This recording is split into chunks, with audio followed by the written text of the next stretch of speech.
Dirección de la UNICA. Hoy estaremos hablando de la dirección de arte en los audiovisuales cubanos y tengo el gusto de compartir con tres profesionales destacadísimos en esta rama.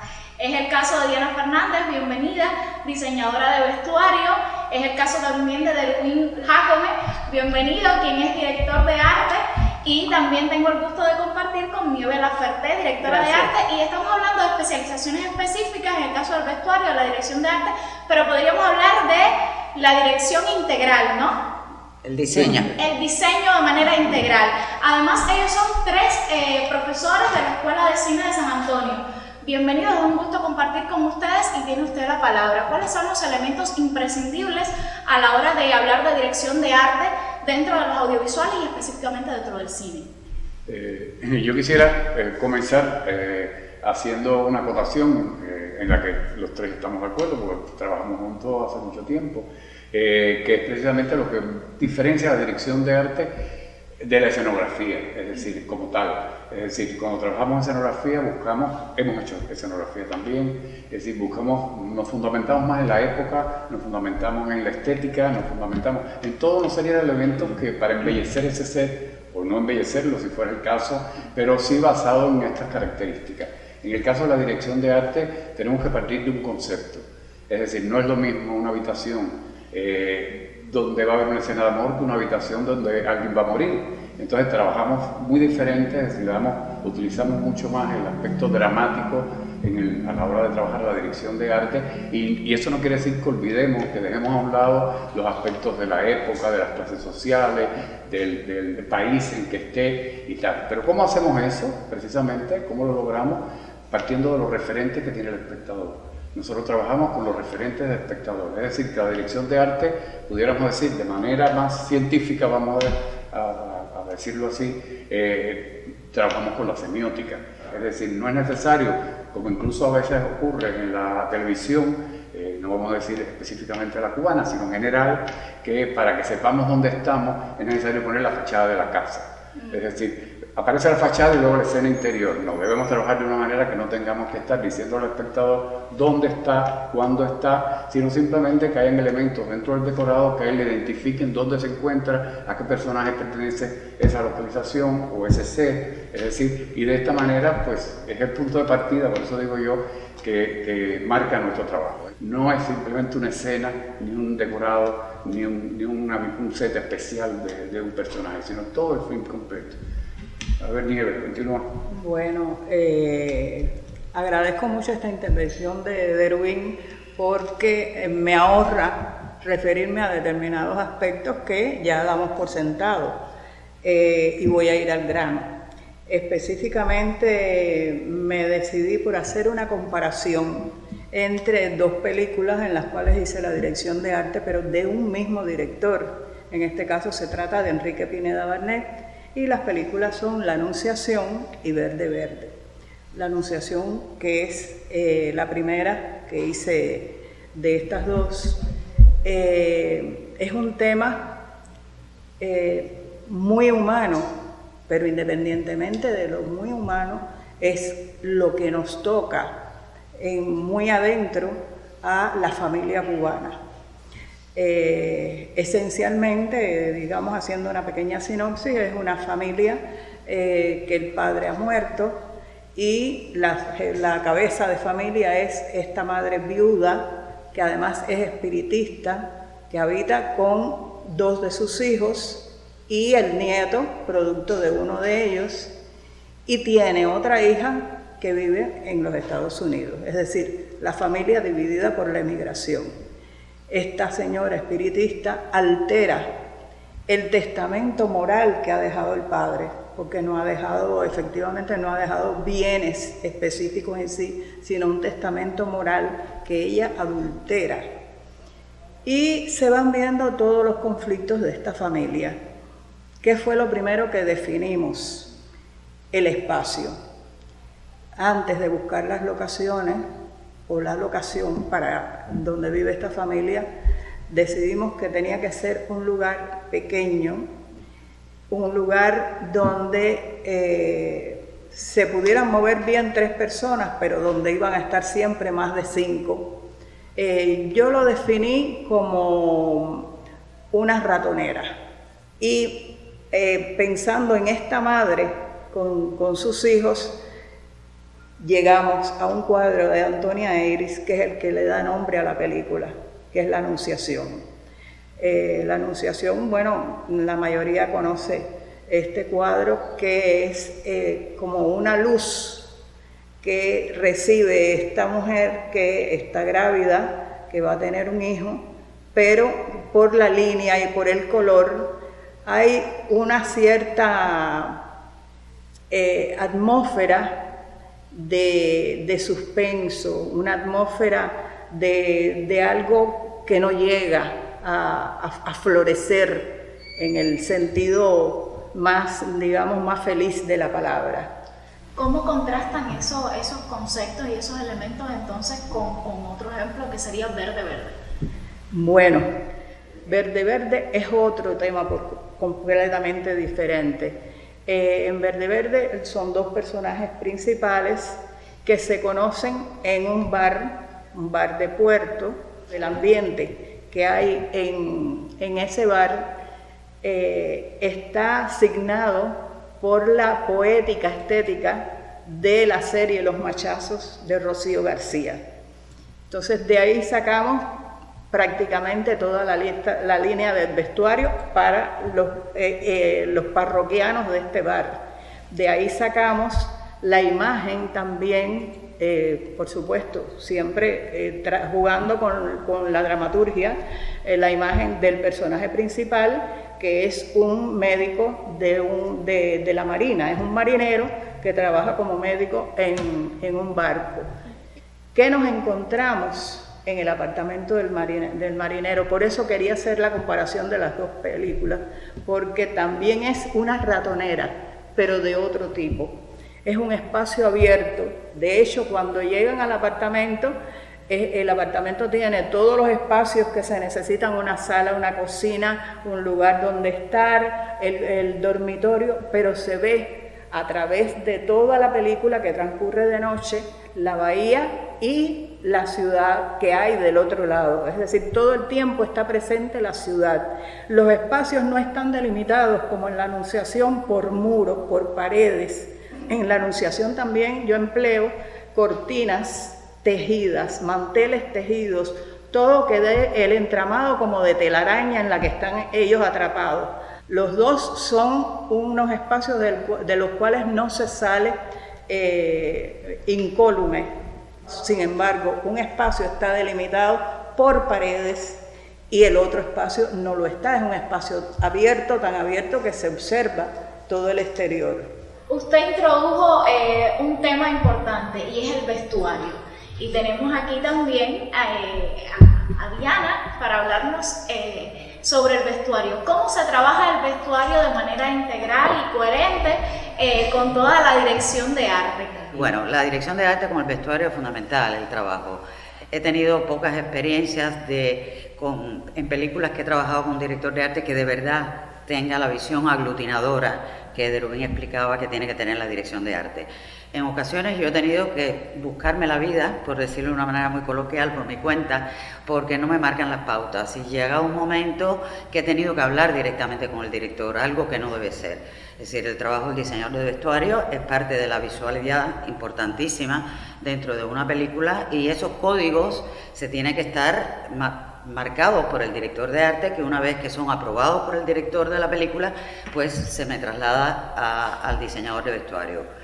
Ojo, esto no quiere decir que el diseñador de vestuario sea un reproductor de las ideas del director de arte. Es decir, el diseñador de vestuario tiene que tener sus propios recursos para, dentro de esos códigos, plantearlos y llevarlos al terreno de la vestimenta escénica, ¿no?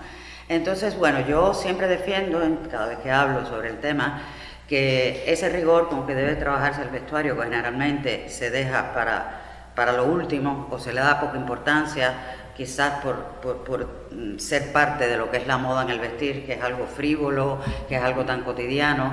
y yo defiendo que la ropa dice tanto, tanto, tanto de un personaje, casi como el propio texto y las propias acciones del personaje, ¿no?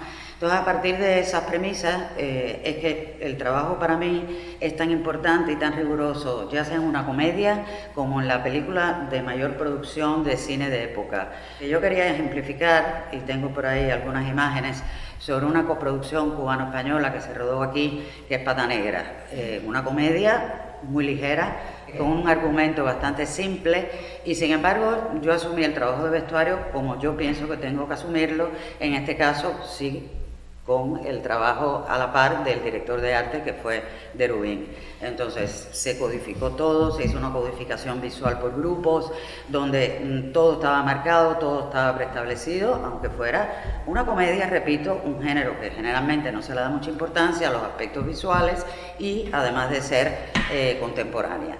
Entonces, bueno, ese es uno de los ejemplos, y por supuesto que pudiera hablar de otros, en este caso las experiencias más satisfactorias, aunque nos peleamos mucho porque él tiene un método de trabajo, yo tengo otro, a veces nos ponemos de acuerdo, para llegar a un acuerdo tenemos muchos enfrentamientos amistosos, profesionales, y tengo que hablar de resultados excelentes de la relación vestuario-arte, como puede ser el primer trabajo que hicimos juntos, que creo que a nivel visual quedó muy bien, como fue Una novia para David, que es igual una comedia, un drama comedia, pero que todo estaba muy hablado. En este caso, el equipo general, desde Orlando Rojas hasta el guionista Senel Paz, marcaron las pautas ellos de lo que querían con la película, que Derubín enseguida lo interpretó y le hizo otras propuestas que a su vez se convirtieron en propuestas para mí, y es una película que a nivel visual yo creo que quedó muy redonda. Y otros ejemplos que puedo hablar, pues que hemos trabajado juntos, La Bella de la Alhambra, que todo el mundo conocerá, que eso fue un reto, y en el caso de vestuario fue un reto doble por tener muy poco presupuesto. Es decir, fue una película que se hizo con prácticamente nada de dinero, nada de divisa, es decir, de monedas duras para el vestuario en este caso. La ropa se tuvo que hacer con los recursos que había en los almacenes, con los pocos tejidos que quedaban en los almacenes, y el único dinero en divisa que se me autorizó a utilizar era para las medias de las coristas, algo indispensable en una película que se desarrolla en los años 20 del siglo pasado. Y hablando de Derubín, y retomo su palabra, de algo tan importante como son los códigos que tú vas a trasladar o vas a utilizar para que el espectador decodifique en cada película y en cada trabajo con la visualidad. Ahí es un ejemplo que yo siempre pongo, que el vestuario, al igual que muchos otros aspectos de una película, no tienen que ser historicistas, se tiene que ser verosímil. El mundo audiovisual tiene que ser verosímil, es la palabra. Y quién nos recuerda la imagen de Beatriz Valdés, maravillosa, como estaba hermosa en el musical de Yo tengo un lugar, o Yo tenía un lunar, ¿no? ¿Quién nos recuerda a Betty? Pues ese vestuario es totalmente fuera de la época, pero yo estaba clara que para que el espectador contemporáneo, no el espectador que iba a ver a la Alhambra en 1920, tenía que resultar una mujer atractiva. Y para ser atractiva, los códigos de una mujer atractiva es potenciar su sensualidad a través de poner la cintura pequeña, destacar caderas, destacar pecho, algo que era totalmente opuesto a la línea de la moda de los años 20, que era totalmente recta. Y yo, de acuerdo con el director de arte y con Enrique Pineda Barnet, yo dije, aquí hay que ponerla con un look de los años 50. De hecho, yo utilizo un corsé que es de los años 50. En esa época, en los años 20, ese corsé lo quemarían las mujeres, porque de hecho donaron los corsés para ser más acorazados para la Primera Guerra Mundial. Esa fue la liberación de la mujer en los años 20 del corsé. Entonces, no queda duda que es luz atractiva. ¿Algún crítico me dijo que estaba fuera de época? No, porque eso lo tienes que conciliar con otros aspectos de la ropa que sean verosímiles y así llegar a eso que tú quieres, saltarte la realidad de una época o saltarte la época para lograr un objetivo, en este caso dramático, aunque era un objetivo de acercamiento más sensual que dramático, ¿no? Bueno, y hablaba Derubín también de lo importante de definir que cada película te exige distintas cosas. Como bien en Pata Negra, en las imágenes se verá, está la codificación visual a partir de grupos. Sin embargo, otra película que también trabajamos juntos, Roble de Olor, dirigida por Rigoberto López, es una producción que había presupuesto, pero no obstante se decidió por la dirección de arte un camino con la lectura a profundidad, el análisis del guión, que es algo que hace el director de arte, que no hace el escenógrafo, de que en vez de por grupos se iba a codificar, en este caso el vestuario, por tiempos de la narración dramática de la película. Se define un concepto, el concepto es una utopía que se destruye o se desaparece por la presión de los dogmas. Por lo tanto decidimos que la película a nivel visual iba a ir desde la luminosidad, que puede darte la idea de una utopía, pasando por etapas de pasar a ser más sombría, más oscura, hasta terminar prácticamente en colores sin prácticamente matices, ¿no? Entonces, en este caso no se codificó el vestuario por grupos, aunque había también sus diferencias, sino por esa intención de marcar cómo se desarrolla el cambio a partir de ese concepto. Y me recuerdo ahora de que como una escena muy cercana al comienzo estaba planteada una escena de comida, es decir, nocturna, una comida dentro de la casa. Y fue un trabajo en este caso con el director y con la fotografía excelente de Livio Delgado, es decir, de llevar esa comida al exterior y que fuera un almuerzo al aire libre.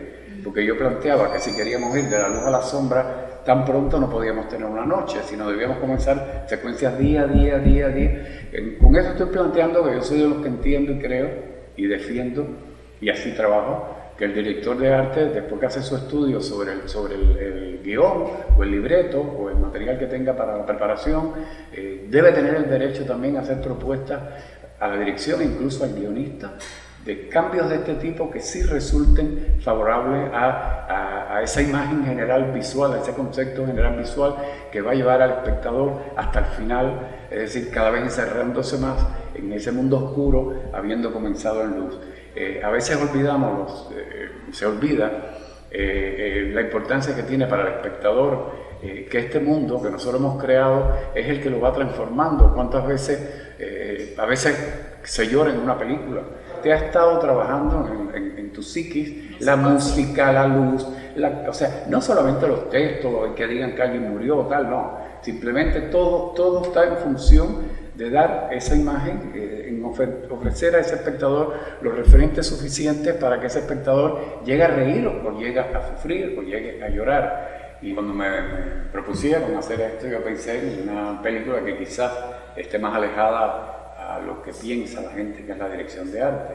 Es decir, de hecho me dijeron, hombre de éxito, que sí se le ve las costuras de que es una dirección de arte, es decir, porque es de época, recorre 3 décadas, en fin, en mundos de las altas clases y tal, se ve mucho, ¿no? Pero dije, ¿por qué no hablar, por ejemplo, de Juan de los Muertos? Que es más reciente. Nadie puede pensar que tenga una dirección de arte ni se ha trabajado la dirección de arte para esa película. Y cuando yo le hablé al director de hacer un trabajo de dirección de arte, se quedó como sorprendido y me dijo, bueno, sí, házmela, pero vamos a ver. Y yo le planteo desde un inicio, que se lo hice por escrito para que lo pudiera leer con calma, es decir, que la película debía comenzar precisamente como a todo color, viendo la fachada del malecón de La Habana a todo color, como un telón, le decía, de un espectáculo operático decimonónico, es decir, bien exageradamente a color, para que la película pudiera terminar después en esta ciudad apocalíptica que se va destruyendo. Si te recuerdas, se derrumba hasta el Capitolio, los edificios grandes, es decir, una ciudad humeante, húmeda, de muy mal aspecto, producto de esta avalancha de zombies, ¿no? Y entonces que esto sí tiene un trabajo hecho como dirección de arte. De hecho, yo le hice al director propuesta, que solo haré un comentario de uno, de todos los personajes que iban apareciendo, los sets que iban apareciendo, donde vivían estos personajes que o iban muriendo o formaban parte de la estructura dramática de la película. Y yo me recuerdo el primero que aparecía, por guión aparecía como un señor que de pronto la esposa creía que había recuperado, que era un milagro porque estaba, él ya no tenía ni movimiento, ni hablaba ni nada, y de pronto lo ve caminando, pero lo ve caminando porque era zombie, pero ella piensa que es un milagro, y empieza, Dios, gracias por el milagro, y el Señor lo que es un zombie, y de hecho la quiere comer a ella, la quiere matar, pero no tenía ninguna historia. O sea, yo no sabía por qué ese hombre estaba así, ni por qué ni cómo iba a ser ese set. Es decir, yo tenía que hacer, en la película hay como 5 o 6 sets de interiores de casa, sobre todo de lo que es la sala, el comedor, o sea, nunca los dormitorios. Y yo decía, bueno, ¿cómo hago para que sean bien diferentes uno al otro? ¿En qué me baso? Y en este caso el guión solo me daba estas características. Señor que lleva de 10, 15 años sobre una silla de ruedas, porque le dio una embolia y se quedó así, y la mujer ahora piensa que, y lo interesante para el guión es cómo lo matan, si le clavan como los vampiros en el corazón una vez, o si le ponen y tal. Y yo fui haciendo la historia, en este caso al director, de cada uno de estos sets que no aparecen en la película, pero que para mí eran importantes para poder crear espacios lo suficientemente individualizados como para yo poder recrear quién vivía ahí. Y en el caso de este señor, que es el único que voy a comentar, que fue el primero, yo que me planteé por la época en que me decía el guión que tenía en ese caso, que este señor había sido en su momento un profesor importantísimo, con miles de premios como profesor por la pedagogía y tal, de la enseñanza del marxismo, y que con la caída del muro de Berlín ya le dio a él esa edad que no entendió nada y quedó así desde entonces. Y entonces esa casa que me permitía a mí hacerla, bueno, pues llenarla en vez de cuadros con familiares o tal, ponerle todos los diplomas de él, de maestro nacional, maestro del mes, o sea, toda los reconocimientos que ese hombre ganó, más además todas las paredes llenas de libros, porque era un profesor emérito de todos los libros que pudiera haber tenido, y luego además le puse lomas de todos los periódicos que la mujer recibía, le leía, porque ella no podía ni con las manos sostener el periódico, y aquella casa esa era la casa de ese hombre. Es decir, la diferencia que puede haber habido para mí, es decir, si yo lo que hago es poner un sofá, 2 butacas y un televisor, pues no me decía nada de ese personaje. Yo hago esto y puede que el espectador no lo haya entendido, o algunos ni siquiera se hayan fijado en esto, pero yo sí estoy consciente de que cada personaje que aparece en esta película, burla, cómica, o sea, que pudo haber sido hecha de la manera más simple del mundo, yo la trabajo así. Y en cuanto a la película entera, sí, a todo el rodaje, yo sí pedí en lo posible que se tratara de comenzar con días bonitos, es decir, y terminar en días de lluvia.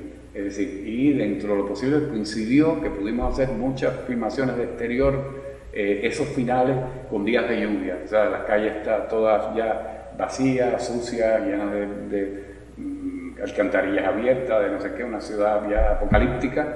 Es decir, y además la noche, las nubes oscuras, que luego, por supuesto, por postproducción en el tablonaje se corrigió más y se pusieron aún más oscuras, ¿no?, que lo que realmente estaba. Pero sí se trabajó de esta manera, e incluso hicimos hasta un casting de coches, de autos. Y los carros que salen en la película responden a un casting por periodo. Los del principio tenían que ser más nuevos, de colores más brillantes, tal. Cuando empieza a suceder esto, empiezan los coches a hacer coches no tan brillantes, no tan colores así, para terminar en coches todos rotos y chapisteados con puertas de un color, es decir, se citaba como los actores por casting. ¿Qué escena hay? Tal, pues en esta van los coches 17, 19, 21, se hizo todo un casting, un trabajo que donde fue un poco más complicado fue los coches que aparecían en las 3 partes, digamos, en las 3 divisiones estas que yo hice, porque tuvimos que buscar coches que los tuviéramos nuevos y los tuviéramos rotos y los tuviéramos, entonces lógicamente nos fuimos a Lada, que era los Lada era lo que más había, los azules teníamos mucho y ahí seleccionamos las bases y aparecen con la misma chapa, como si fuera el mismo coche nuevo, destruido y ya para chatarra. Es decir, que te hago esta anécdota porque tú puedes pensar a lo mejor en esa película, pues no, pues sí, también se hizo así y también se trabajó un trabajo, e incluso en las películas contemporáneas es el trabajo más difícil porque no se puede notar que has hecho eso. O sea, cuando uno hace una película de 1920, sabes que no hay nadie vivo que te vaya a decir esto no era así. Esto no era así. Se trabaja la dirección de arte en las películas de época, en las películas ya más actuales, pero me gustaría darle una mirada también al resto de los audiovisuales, las producciones audiovisuales. Vamos a hacerle un guiño a la televisión, Vamos a mirar entonces, aunque ustedes se han dedicado profesionalmente más al cine, son 3 voces autorizadas que pueden hablar del audiovisual, de la dirección de arte en el resto de los audiovisuales aquí en Cuba. ¿Qué tenemos que decir sobre eso? Yo iba a decir que Diana, yo creo que es la que más trabajo tiene. Yo he trabajado, pero quiero aclarar que yo trabajé en Cabinda, en Algo Más que Soñar, y los 2 trabajamos en La Botija. Pero tengo que aclarar que en los 3 casos se rodó, aunque eran series para televisión, se rodó con un enfoque totalmente cinematográfico. Y cuando digo esto, me refiero a que no se utilizaron set de televisión, todo se hizo en localizaciones buscadas en exteriores o interiores, o algunas, como La Botija, con un trabajo increíble de una especie de set que se construyó, si de Rubén quiere hablar después, en una ruina de la escuela de ballet de la ENA en aquel momento. Pero la óptica de los 3 directores era, en este caso, que tuviera la calidad de cine. Los profesionales, casi todos veníamos de cine, los involucrados en esas 3 producciones. Y yo, si quiero comentar algo, y después le doy la palabra a mis compañeros, es que yo he visto en Cuba que es muy dispar en la dirección de arte el resto de los audiovisuales. Yo he visto desde videoclips musicales, de vídeos musicales con una estética fabulosa, a cosas manidas, antiguas, feas, de mal gusto, pero casi que a la par. Entonces, con relación a la televisión, ya hecha como televisión, en series, en dramatizados, en general, últimamente se trata muy mal la visualidad.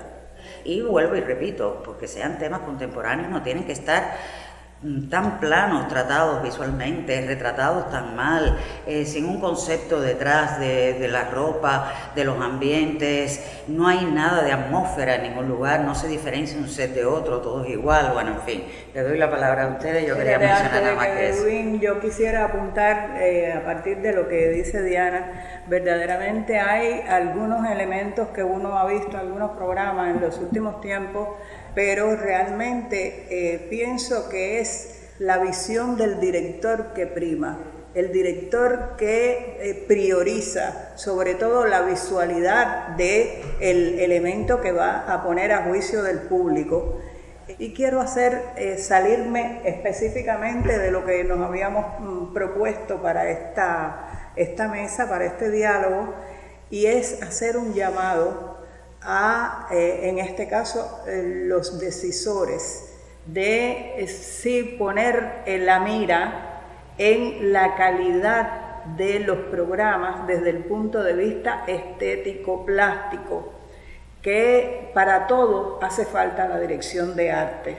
No solo es para un dramatizado, para un programa musical. Los programas de cabina también necesitan un director de arte que vele por la unidad, por la visualidad del espacio, por la diferenciación, la cualidad de un espacio con respecto a otro. No es lo mismo un espacio musical como Bravo, como de la Gran Escena, que un programa deportivo, un programa de participación o un programa donde hay 1 o 2 invitados, un programa de opinión.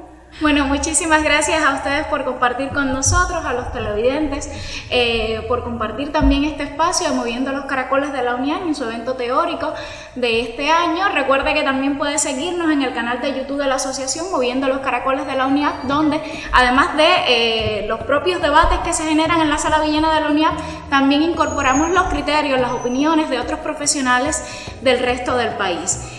Gracias por acompañarnos, gracias a ustedes y hasta un próximo encuentro. Gracias.